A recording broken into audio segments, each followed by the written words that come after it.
You're listening to the Woman of Value podcast. You are about to hear the story of a woman who is following her dreams and passions and creating positive change in the world. It's not that it's going to be perfect. It's not that you have to have all the qualifications and the letters and the training and the. It's that you have something to contribute and it's going to make a difference. So contribute it, say it, do it.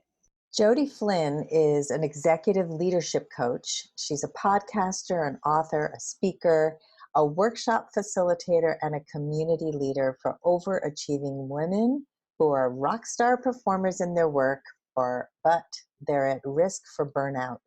She is the host of the Woman Taking the Lead podcast, and she's an Amazon bestselling author with her book, Accomplished: How to Go from Dreaming to Doing. I love it. Welcome to the show, Jodi.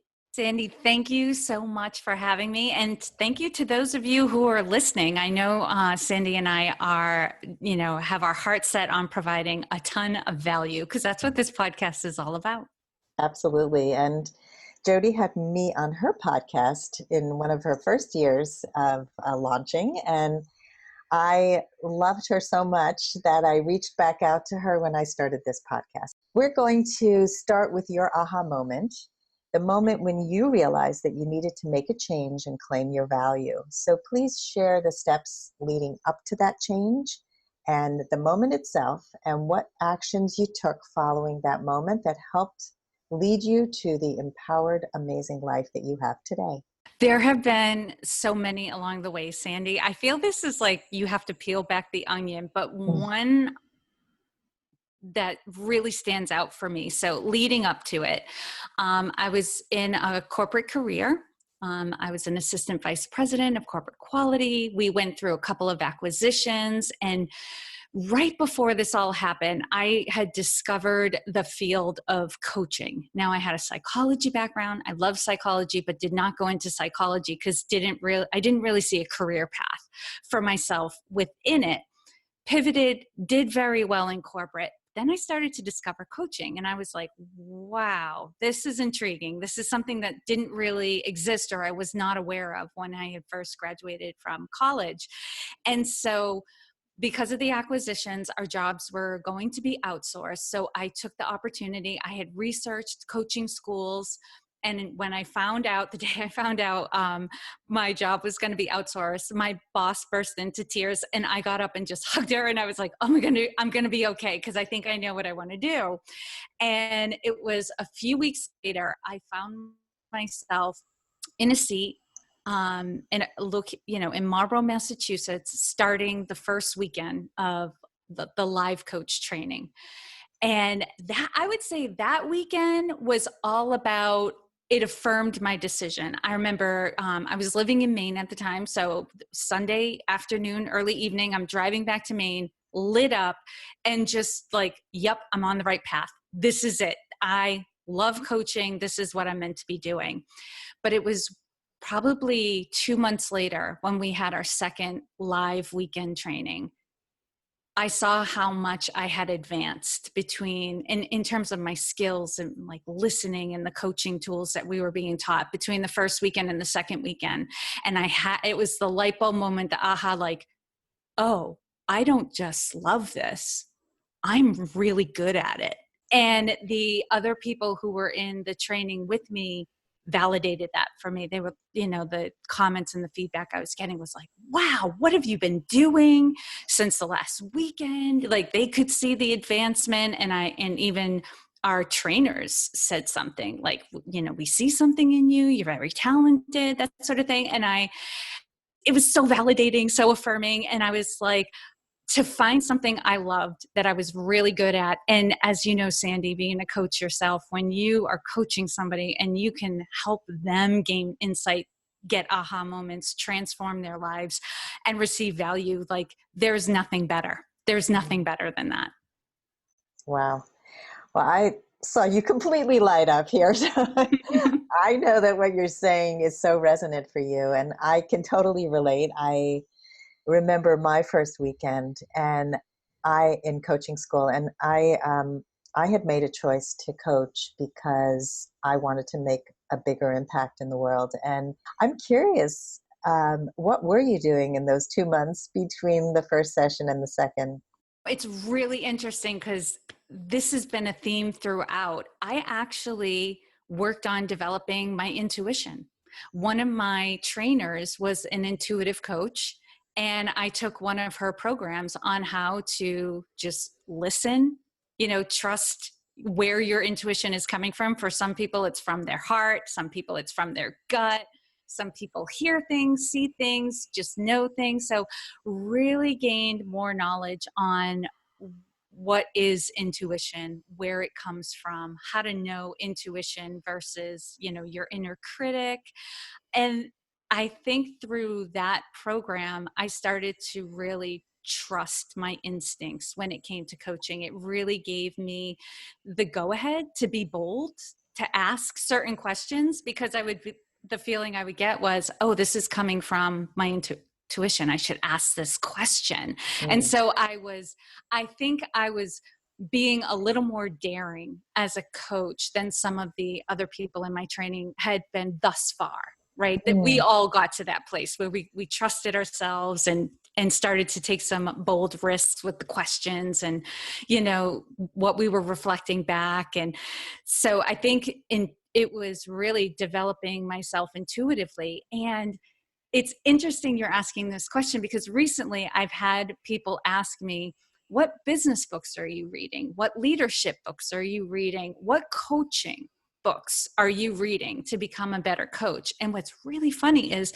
what I've been reading lately is Eckhart Tolle, Byron Katie. Mm. I'm reading authors who talk about the non-physical, and being in the present moment and really pulling from what is beyond the physical realm. And that is helping. It's not to say I do read business books, and I do read leadership books, and I do read books on coaching process and that sort of thing, but it's not what I spend the majority of my time on. It's so interesting. I mean, that's real life. And that is what makes us a better human, which ultimately makes us better at coaching and better at everything else. Mm-hmm. And I love that you touched on intuition, because that was a pivotal moment for my coaching as well when I started tuning into the intuition. And it's like that exciting moment when you see something and then you say something. Yeah. You feel it in your gut. And sometimes we're wrong, sometimes Yeah. it's just a gut feeling we have, but it's just checking in and saying, here's what came up for me. I just got off a session a minute before we got on this podcast, and I'm coaching a 20-year-old woman who has trouble making decisions. And her mom hired me because she was getting stuck in her decision making in terms of, like, where do I go from here, and how do I choose a major, and like some of these big decisions that we have to make in life. And our last discussion, I was talking to her about trusting herself, trusting her decisions, and using a tool that I like to use, which is whether this feeds me or drains me, like really checking in with yourself. And so often we make choices to make somebody else happy, to please somebody else at the expense of ourselves. So I would love to hear your take on that. Like, what are some of the ways that you're making a good choice? That is a great question. Let me ask you this: by good choice, what do you mean by making a good choice? You're such a coach. Um, I'm saying a resonant choice, something that will feed your soul, something that feels like it's aligned with who you are. What is coming up for me first, Sandy, is when I know I'm making an aligned choice, oftentimes it feels like a panic attack, right? Because it's typically not the easy thing. It's the thing you have to do because it's the right thing. It's the aligned thing. It's speaking up, right? Declaring that you want something, right? That moment when you want to go after a big goal and Mm. you're about to declare it publicly, your heart is pounding, or you're about to hit publish on a blog post where you're really, cutting to the chase of a certain issue, and you're making bold proclamations, that sort of thing. So for me, oftentimes the actions or the decision I need to make to stay in alignment with who I really am feels counter to what we think we're supposed to be doing, or how we've been conditioned to be, which is to, maintain harmony, make sure everybody else is okay, make sure you're not ruffling any feathers, make sure you don't, don't go after something if you might fail. Better to go after something a little smaller so that you'll achieve it, rather than go after something big and fail, because that hurts, that sort of thing. So how do I know when I'm making the right decision? My heart is pounding out of my chest. I love that. So those are like the big decisions that are, and I was just talking to this young lady about this too, that there's a big distinction between like real fear like you're making the real wrong decision, Yeah. and the fear that comes with stepping into your greatness. Yes. And so how do you distinguish between those two fears? Okay. It's on a mental level. So, right, my heart, it might be like beating outside of my chest. So the emotion I'm experiencing, I can either label fear or excitement. What helps me to make the distinction between, am I just excited, because this is what I need to do, or am I afraid, is, does it feel right? Like, I think to myself, if I don't do this, will I regret it later? Right? Will I be kicking myself in the pants 3 hours from now and thinking, wow, I just missed a really big opportunity. That was the right thing to do, to go for. So thinking into the future and wondering, will I be living in regret if I don't do this? Then I know it's the right choice. I need to make it. I'm trying to think of the last time I really was really afraid of something and it wasn't the right choice to make. I think for me more, it just feels like an icky feeling, like it's so nebulous to say icky, but it's just this feeling of, you know, do I really need to make this decision right now? Or is this coming from what I call FOMO, fear of missing out? I think a lot of people know that acronym by now. Like, is it a fear of missing out on something? Am I afraid I'm going to be judged? That sort of thing. So I try to take a look at, well, where is this feeling come from? Because if it's an excited, aligned, the fear of stepping into something greater, it's like, well, is this who I am and who I want to be? Well, then that's the kind of fear it is. Is this I'm afraid I'm going to be judged, or I think I'm moving too hastily. This doesn't feel right for me. Am I doing this to please other people? Well, then that's where the fear is coming from. The great distinction. Mm-hmm. Yeah, and it is really important to move beyond the good fear to get to the life we're meant to have. And here at the Woman of Value, my motto is show up, stand up, speak up. And it's all about making your why and what you want in life bigger than your fear. And we don't get that without having some fear come up. So I love that we're talking about this. It's a great topic, and I think it's important for our listeners to know the difference between I'm petrified, it's going to be something really unsafe for me or not the right decision, or I'm scared of writing that book because I don't want to be judged, but it's really what my heart has wanted my whole life. I've always wanted to be a writer, but what if people judge me? What if I publish this and the critics kill me? Yeah. That's the risk that we take, Yeah. right? And it's not to please everybody, right? And so you said that really well about not worrying about judgment and trying to please other people. You have to please yourself. Absolutely. What are you creating in the world right now, today? I'm going to write my second book. So my first book, Accomplished: How to Go from Dreaming to Doing, was it was an opportunity to take my coaching system and make it DIY. There were a lot of people who wanted to be coached by me, but it's intimidating to get private coaching. You've got your coach's full attention on you. It's a time commitment, like you're committing to having your life be changed. And for a lot of people, it's also a financial commitment that is over their head for where they are right now. So the timing isn't always right. So I wanted to take my coaching system and make it accessible to as many women as possible. And some people can do it on their own, and for some people, it would get them a few steps ahead. The second book, because my clients tend to be those overachievers, call them what you want, the go-getters, the high achievers, overachievers, type A. They are a special breed, and our culture is actually creating more overachievers than is natural for the personality types that we're typically born as. And so what this book is, because I was just noticing trends in my clients when they would first come to me, and the self-doubt and the misunderstanding they had about their own tendencies and how they're kind of wired, for lack of a better term. And a lot of my work in the beginning, when I'm first beginning with a client, is to reassure them, like, this is normal. You're normal. This thing you're trying to change about yourself, it's actually a superpower.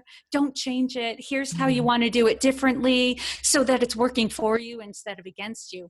So this second book is going to be all about how to, if you're that type of woman, how to understand yourself and how to manage these tendencies. So instead of being depleted and burnt out by your tendencies, you can actually use them in a way that works for you. So you can find more success. You're finding more harmony or balance in your life. I know those terms are a little overused, but you start setting some boundaries around what you do, because these people tend to be the ones who are like, oh, nobody else is going to do it, I'll do it.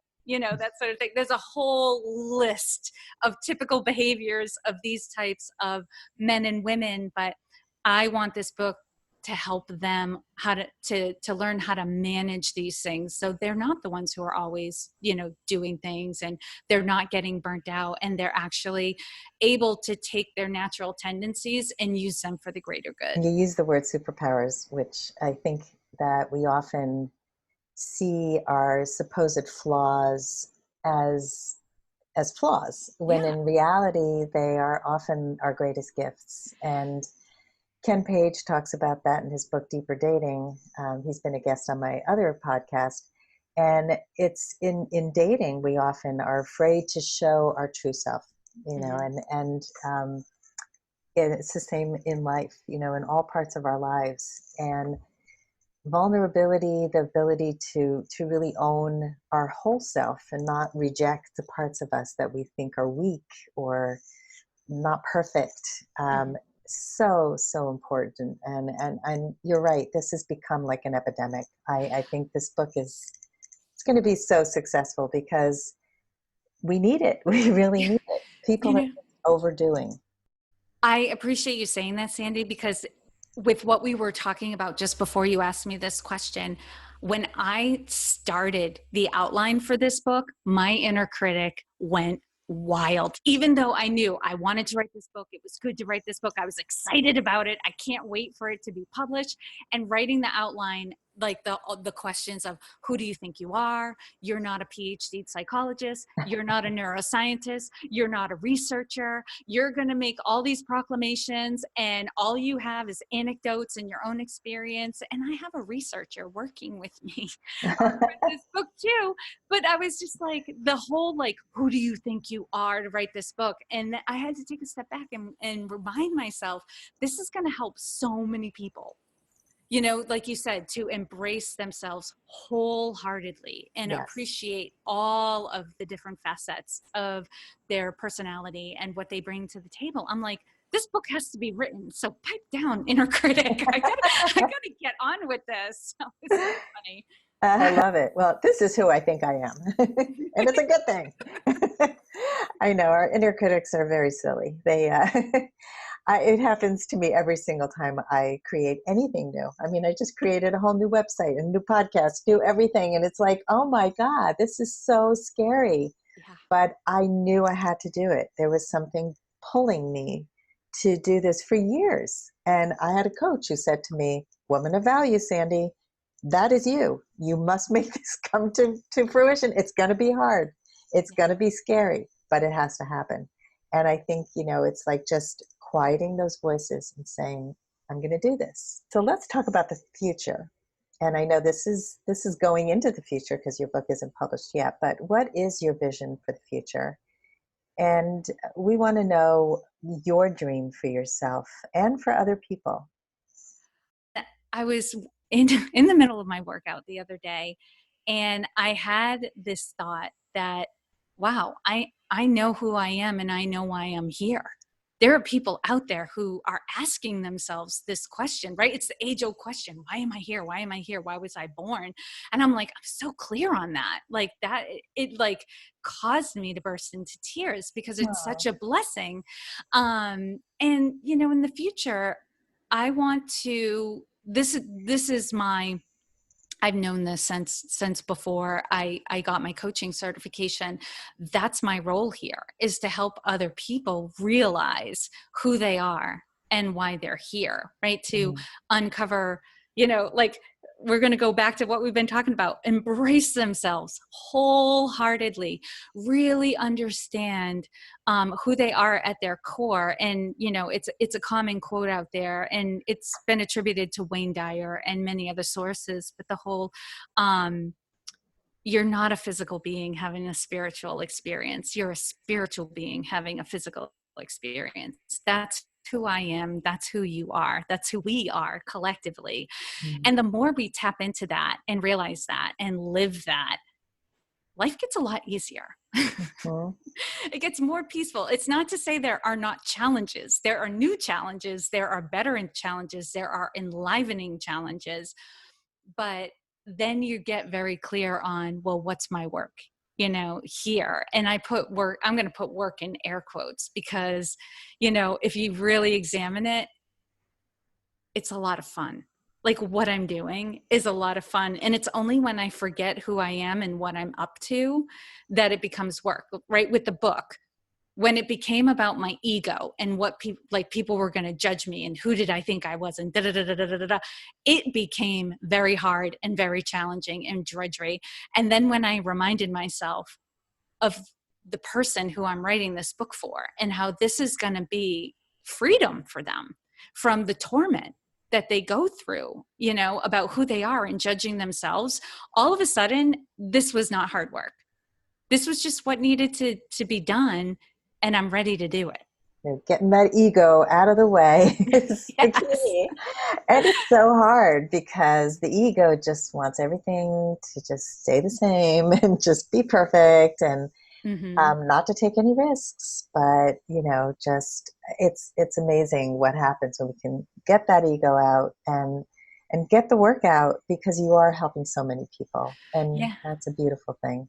And it goes back to that original question, right? Because the inner critic was causing me to feel fear. But I asked that question, like, if I don't write this book, will I regret it? Yeah, I would.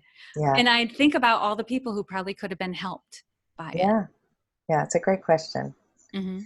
Will I regret it? I mean, there was a beautiful book written about the regrets of the dying, the 5 regrets. I forgot maybe that's what the title was, but we have to read books like that. We have to see, like, people get to the end of their life and they've pushed off something and pushed it off. And one day when the kids are grown and when this happens and when everybody else is taken care of, and then you forget to live your life, and often it's too late. And so you never want to get to the end of your life and say, why didn't I follow my dream, follow my heart, do this thing, travel more, do the work that really resonated for me. I mean, I know people who get sick from their job and keep going back, and it's like, those wake-up calls happen for a reason. Like, we need to pay attention. So this work is very much needed in the world. And you're so energized about it. It's so great to talk to you about it. I love it. So we're going to get into the lightning round now. The lightning round. This is where we ask a bunch of really quick questions, and we're going to probe deeper into the mind of you, our woman of value. We're going to get some priceless nuggets of knowledge from you, and we're going to get some valuable information that all of our listeners will benefit from. Are you ready for the lightning round? I'm ready, Sandy. Go for it. Okay, we are going for it. What was the number one thing holding you back from becoming a woman of value? It was the belief I had that I had nothing of value to offer. Mm, And as soon as I realized I did, I started speaking up and taking action. love it. What is something you failed at that taught you an important life lesson? Well, as you know, being a business owner, it often looks like failure after failure after failure. But I tell my clients, don't look at them as failures, look at them as experiments. We're all scientists testing things out. So we're testing things. But one of or I should say a few of the failures that, because it was a lesson I had to learn over and over again. What I learned from it was to really stay in communication, in conversation with my clients, with my audience, with my community, because they're the ones who are going to tell me what they need. I can't just decide for them what they need, create it, and then be like, here, have it. I need to listen to them and ask them what they need from me. That is so important. I was just talking to somebody who never asked, and it was and wasn't serving their audience. And I don't remember the details, but it was just like, your audience holds the key. Like, why are you creating programs that they don't even want? Mm-hmm. And they love being pulled. I mean, they love when you ask for feedback, you will get it. So Yes.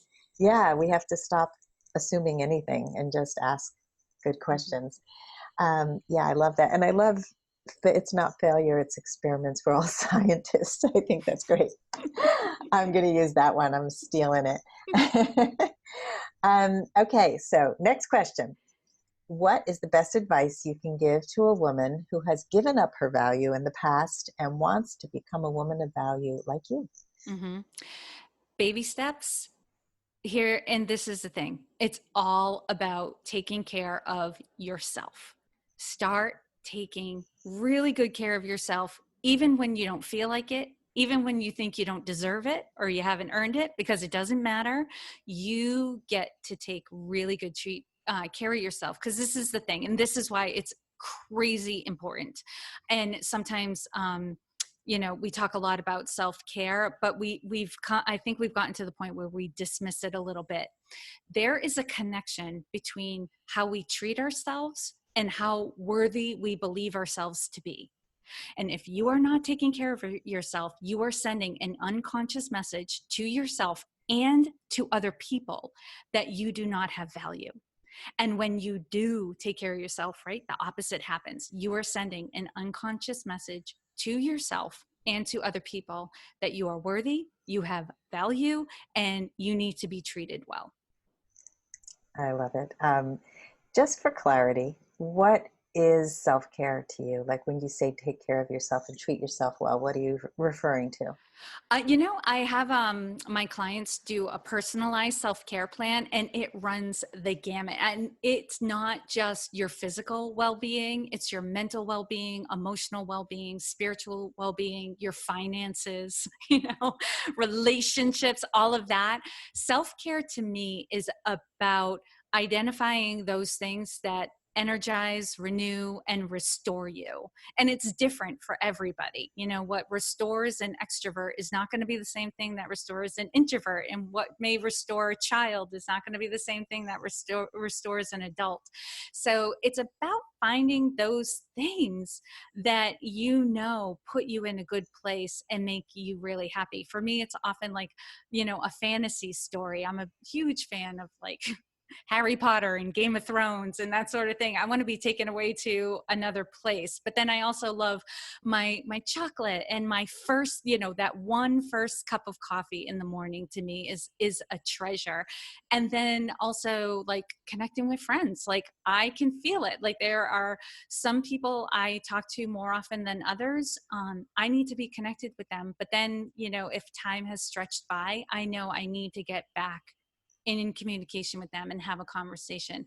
I have some friends we can talk to 3 times a year and we're good, but I start to feel it when it's come time. We're due for another call, because, I've just gotten to the point where I sense it in my body, and in my energy field, if I'm not taking good care of myself.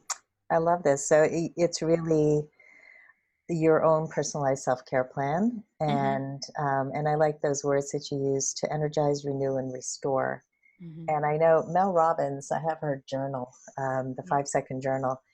Every day she asks you to evaluate your energy level, and in like a gas tank. So you're either full or empty or somewhere in between. And then to say what would make you feel more energized. Because our energy is huge. It's really, really important part of how we get through the day. Yes. Yeah. Okay. So next question. Do you have a book or books that you could recommend that have been helpful to you in your journey? Well, earlier I mentioned Byron Katie and Eckhart Tolle, but what I'd really like to underscore for this question, just in the theme of the podcast, is anything by Brene Brown. But if you haven't read it, start with The Gifts of Imperfection. Like, it's just, her works build on themselves, but for me, this was the book that started the domino. It is all about really embracing yourself and accepting yourself for who you are, and that it's okay, and we're all human, and you're not alone, and you're not the first 100,000th person to have done that thing, and probably the millionth person to do that thing, to go a little easier on yourself. So book, TED Talks, all of that, just be in her world. She's amazing. As you were talking throughout this podcast, I kept hearing Brene Brown's voice. I heard it in Wholehearted Living. I heard it in The Imperfections, and it's just so much about the vulnerability of showing up as our full self. Yes. So I totally hear the influence that she's had on you as she's had on me. She's amazing.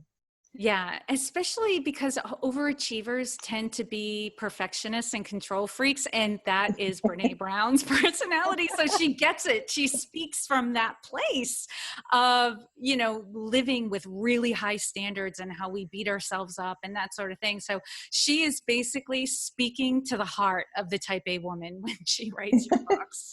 And she has a great sense of humor about it, which I love so much. That she can laugh at herself and, I did this. Oh my God, look at what I did. That's a big part of it. She lives her work because she's all about vulnerability. If you watch her first TED Talk, she outs herself and she laughs about it. Like, she's just wonderful in that she embodies her work. Yeah. She's a great role model. I love it. All right. Next question. What is your favorite woman of value quote? This one's from Maya Angelou, and it is: "A bird doesn't sing because it has an answer. It sings because it has a song." And I love this quote because it's all about like what we were talking about, Sandy. It's not that it's going to be perfect. It's not that you have to have all the qualifications and the letters and the training and the. It's that you have something to contribute, and it's going to make a difference. So contribute it, say it, do it. Sing it. Sing your song. I love that. I've never heard that one. I love Maya Angelou, and that's a new one to me. So I'm going to have to put that somewhere. That is perfect for being a woman of value. And our last question, Jodi, is how would you like to be remembered? I love this question, the legacy questions. I would like to be remembered as being kind and wise and helpful. Kind, wise, and helpful. You like those threes: energize, renew, restore, kind, I do. I find that in my writing too, that I tend to write in threes, which is really funny. Well, we remember in threes, so it's perfect. I will remember you as kind, wise, and helpful. And I love that. I think that in the end, this seems to be a theme in this show, is that it's not, I don't want to be remembered necessarily for that book I wrote. I want to be remembered for my character traits Mm. And so it's a beautiful thing, because Mm. that is how people will remember you, and it's how you're showing up in the world as a woman of value. Thank you. So thank you so much for coming on the show today, and for doing this amazing work that you're doing to inspire other women to embrace themselves wholeheartedly, to embrace their imperfections, to share their gifts to the world, and we need more of that. If you would like to step more fully into your value, grab a free copy of The Ultimate Guide to Becoming a Woman of Value on my website, thewomanofvalue.com. Just click the link at the top of the homepage. And if you haven't already done so, be sure to click the subscribe button in your listening app. And if there's something in this episode that inspired you, please share it with others, because the more we share these inspirational stories, the more women of value we will have in this world. I'll see you next time.